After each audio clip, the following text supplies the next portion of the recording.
আসসালামু আলাইকুম, কেমন আছেন সবাই? আলহামদুলিল্লাহ ভালো আছি। চলে এসেছি নিউ একটি ভিডিও নিয়ে। আজকে আপনাদের মাঝে শেয়ার করব কি করে আমের গালা চা বানালাম। প্রথমে চুলায় একটি প্যান বসিয়ে নিয়েছি, তারপরে সরিষার তেল দিয়ে দিয়েছি। তেলটা গরম হয়ে আসছে, এখন থেতো করা রসুন দিয়ে দিব। আমগুলো আগে থেকে ঘন করে জাল দিয়ে দিয়েছিলাম, এখন দিয়ে দিব। আমগুলো দিয়ে দিয়েছি, এখন নাড়তেই থাকবো।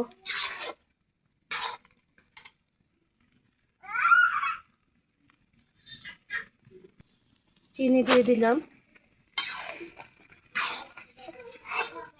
আমগুলো সেদ্ধ করার সময় দিয়েছিলাম, এখন পরে দেখে যদি লবণের প্রয়োজন হয় তাহলে আর একটু লবণ দিয়ে দেব। এই আচারটা বানাতে অনেক ধৈর্যের বিষয়, অনেক সময় লাগে।